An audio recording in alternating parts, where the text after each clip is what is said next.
Can you move gone for me? Okay. Thanks, buddy.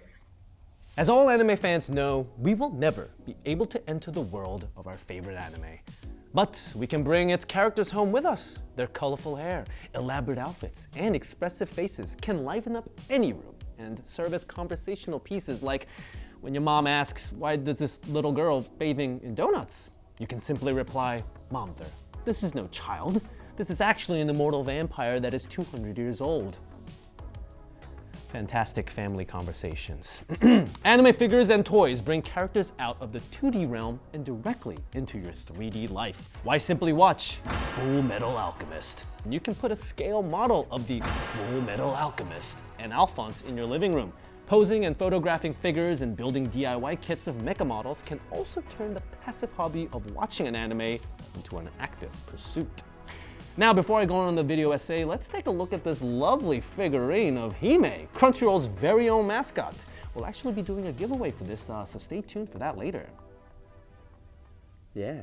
Now, today, millions of different anime characters exist in figure form. Some are sculpted by amateur fans, others are mass-produced in factories. They run the gamut in terms of size and scale, from this 65mm Hatsune Miku from the Nendoroid Petite series to life-size figures like this 5'9" Mikazuki Munechika from Token Rambu. They span detail and quality level, especially price tags, so there is one for every anime fan's lifestyle. The craftsmanship that goes into each figurine can certainly be called fine art. Just look at the delicately painted flowers on Madoga's kimono in this Good Smile figure, or this Kirino 1 to 2.5 scale figure that's retail for $390 and has the special feature of squishy titties. Yeah, it's a lot of detail, I guess. Wow. Some figures are do-it-yourself, like mecha models that come divvied up in hundreds of pieces, which collectors must first assemble, polish, and pose. Some are meant to be played with, complete with multiple facial expressions and accessories for placement in dioramas or photos. Even those models captured in a single pose still look like they could spring to life at any moment. Some figures are even as large as life. One figure of Megumi Kato from How to Raise a Boring Girlfriend is 68 inches tall and retails for 1.98 million yen, or just around 18,000 US buckaroonies. Oof. Anime figure collecting is big business, with a handful of major, mostly Japanese companies vying for fans' attention and wallets. Some of the biggest names in anime figure production include Good Smile Company, Max Factory, Kotobukiya, Bandai, and Alter. There's also at least one American figure company with a sizable footprint. Funko Pop. Yay. Each company is known for its own signature style as well as its TV studio partners. For example, Bandai is most likely to license figures of characters who hail from its own production studio, Sunrise, while that DC or Marvel superhero figures most likely come from its license owner, Kotobukiya. In other words, it's a lot easier for the company that holds the license or that created the content in the first place to turn around and make merchandise based on that IP. In the early days of the internet, anime figure collectors outside of Japan were limited to what they could find at stores like Suncoast and Sam Goody, or what they could find at vendor stalls at fandom conventions. But the internet changed figure availability significantly. After eBay fostering a thriving secondary market for figures from Japan and China, figure makers themselves began to look beyond domestic markets. Now this popular hobby is only growing more widespread as figure companies make their wares more accessible to overseas fans. Founded in April 2008, MyFigureCollection.net is one of the oldest anime figure collecting communities and boasts 130,000 members to date. A quick YouTube query for figure collecting leads to tens of thousands of results depicting passionate fans sharing their sometimes apartment-wide collections. These labors of love aren't cheap. Frances Delgado, a gaming industry professional and former Good Smile employee, has a video showing off a figure collection over a decade in the making. Her estimate of its total cost? A little pocket change of $60,000. Jesus Christ. The modern-day anime figures that collectors prize actually have their roots in the Meiji period, which spanned from 1868 to 1912, and was defined by Japan's decision to open its doors to the West and the country's subsequent establishment as an industrial powerhouse, especially in the field of toys. Prior to this era, Germany dominated the toy-making industry, but as German imports declined during World War I because war, Japan began to take its place. Now, Japan had already been making toys of a similar quality to the better-selling German offerings, but this wartime decrease in competition convinced England, France, and America to turn to Japan instead. Japanese engineers innovated with new at the time toy-making materials like celluloid and tin to define the new global standard for toy manufacturing. Celluloid was a type of protoplastic that manufacturers used for toy making from the turn of the century until about 1940, while tin was a cheap, light, and durable alternative to the previous primary toy component, wood. By the 20s, celluloid toys alone were Japan's 13th most valuable export. In fact, the value of all Japanese toy exports, Jesus, that spit flew out. In fact, the value of all Japanese toy exports tripled between 1914 and 1916, and tripled again between 1916 and 1920, to a massive total worth of 21 million yen. That's a lot of money. Japanese toy exports obviously declined during World War II because, again, war. But the toy-making industry was the first to recover as soon as the war was over. In the early post-war years, Japanese government particularly encouraged toy industry growth not only to bring new life into a lagging domestic economy, but because it communicated a peaceful, harmless new image for Japan on the world stage. This boom was further fostered by the American occupation, which gave Japan the right not only to produce toys, but to export them worldwide. Toy factories that had been forced to shut down when their mostly female workforces were instead making items for soldiers were reopened. And the demand was so big that new toy factories sprung up at the same time. And so, Japanese toy manufacturing entered a global era, becoming a major global exporter of figures and toys, a reality that has continued all the way to the present day, right here. Today, Bandai is known as one of the powerhouses of toy manufacturing. Behind Mattel and Hasbro, Bandai is the world's third largest toy manufacturer. After all, this is the company that launched the Power Rangers in 1992 and one of my childhood favorites, the Tamagotchi, in 1996. RIP to all my pets. I hope you guys are in digital heaven. But long before all of that, it got its start making post-war tin models.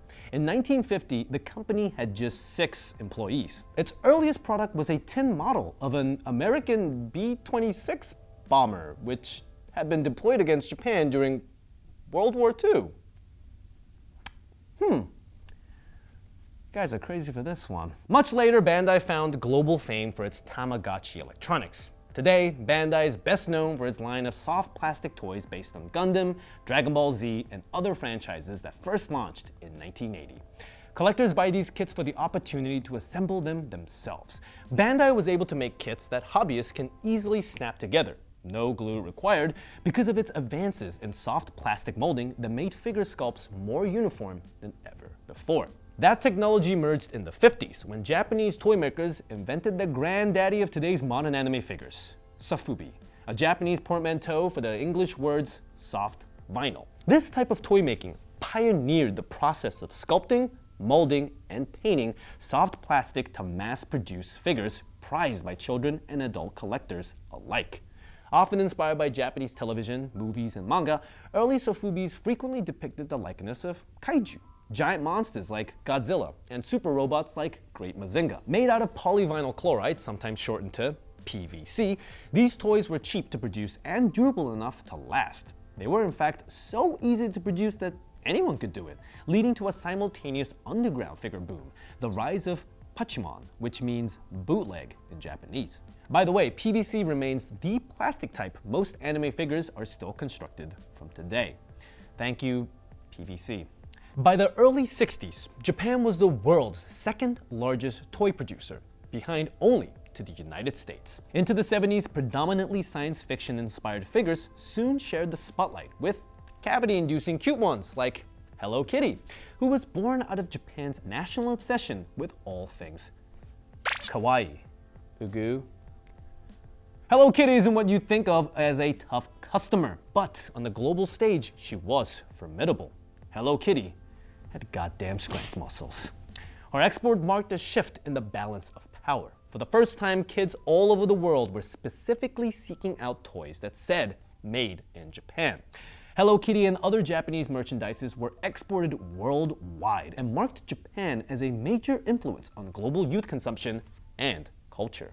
Now, this is around the time that some of the figure powerhouses that still exist today were getting started. Long before they created our beloved Crunchyroll Hime figurine, Kotobukiya is one company that had been around since Japan's post-war toy boom, with roots as a single toy store in 1947. But in 1983, the company began creating original products as a model kit manufacturer. Ken Godzilla was the company's first licensed kit, but it wasn't until the company acquired the license for Mobile Suit Zeta Gundam's iconic baddie mobile suit, the O, that the company really put itself on collectors' radars. This was the first time that any company other than Bandai had gotten the license to produce a Gundam model. Kotobukiya quickly climbed to the top, labeling itself Japan's #1 collector toy company in press releases all the way to 2007. The 80s marked the start of the modern anime figure market as we know it, with increasingly high-quality builds of posable action figures and attractive bishoujo, or beautiful girl figurines, at the same time that major figure sculpting companies like Kotobukiya were pioneering this new paradigm, indie sofubi fans were using the cheap, increasingly accessible technology to make their own molds at home. These artists were known as garage kit makers, a term that comes from the home-based DIY origins of their model-making process. By now, amateur figure creations have been so intricate that the only real difference between a dabbler and a pro was whether or not they had the license for the characters the figurines were based on. Not that the lack of license bothered artists or fans too much. Beginning in 1984, figure creators and enthusiasts began gathering twice a year at Chiba's Wonder Festival to buy, sell, and admire fan-made garage kits. Just as Tokyo's Comic Cap began as a fan event long before it opened its doors to corporations, official figure makers only became a one-fest fixture later. Even now, there exists an understanding between the hobbyists and the corporations for a one-fest truce of some kind. Former Good Smile employee Francis Delgado said, "If you want to make your own figure sculpts and sell them, it is the one day you can get the license from any one of the companies to sell your figurine and not have to worry about any legal repercussions." Good Smile, in particular, has been known to encourage its employees to make their own garage kits for a yearly company contest with judging and awards. It's a fun fact for you guys. This widespread acceptance of hobby builds probably occurs because so many figure manufacturers have their origins as amateurs themselves. Max Factory is one company that initially began in 1987 as a group of garage kit makers, chief of which is its founder, Max Watanabe. You get it? Max Factory, Max Watanabe. He slapped his name on there. The company moved from Tokyo to Chiba, where manufacturing would be cheaper, and the fact that Wonder Festival took place there didn't hurt either. By 2001, the company had an official partnership with Good Smile and its own line of figures, Figma, which are generally recognized for their quality.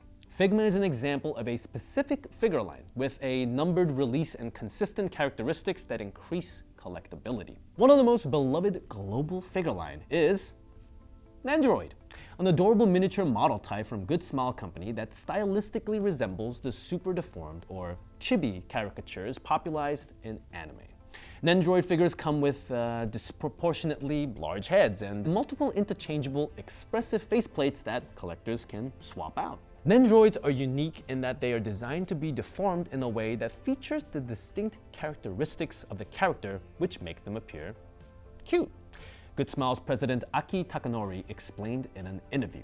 Good Smile launched the Nendoroid line in 2006. By 2009, they had sold more than 1 million units. Wowzers. By 2013, there were more than 300 different Nendoroid models to choose from. Because of their popularity, however, bootleg remained a major problem. Good Smile has an extensive customer support hub featuring dozens of Nendoroid and Figma photos side by side with counterfeits to help collectors spot the increasingly difficult to detect differences from the originals. The prevalence of fakes indicate that anime figures, especially of beloved styles like Nendoroids, are increasingly big business, or they wouldn't be worth criminals' time to exploit. Imagine that. Figurine criminals.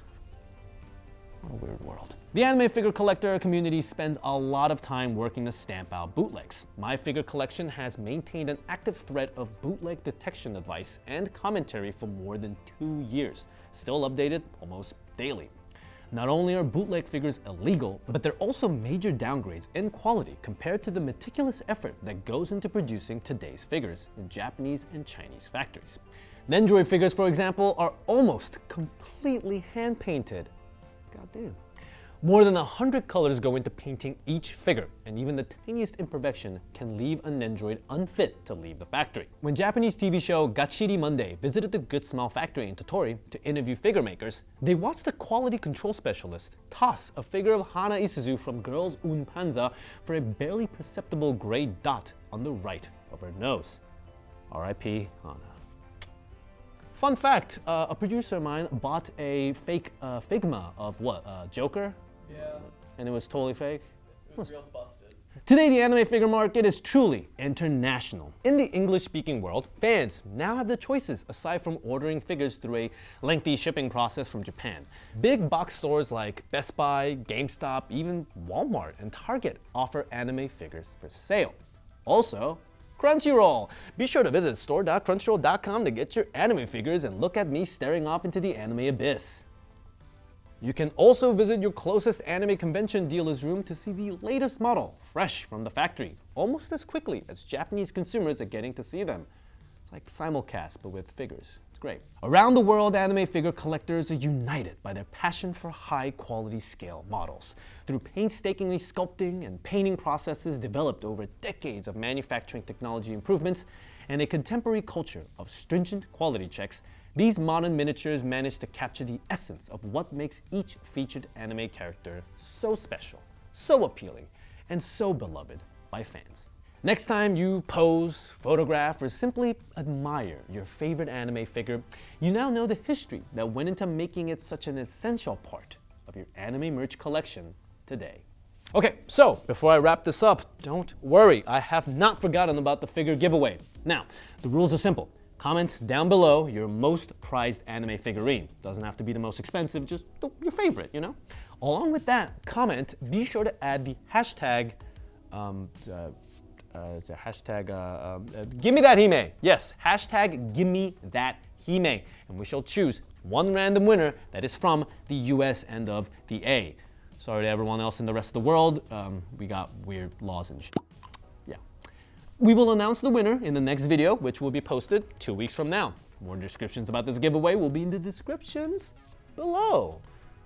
Descriptions, again. So, get commenting, everybody. So, once again, thank you so much for watching this video. Be sure to subscribe because it lets us know that you guys are interested in these contents that we're making and want to see more. Also, it raises my self-esteem. That's good. Also, if you haven't already, you can get a 14-day free pass from Crunchyroll. Wowzers, a whole 2 weeks of free anime. Is Crunchyroll sponsoring this video or something? Sponsor your salary. And stay tuned every other Friday for a new video. I'm gonna go now and try to buy that Kirino figurine, because you know, reasons.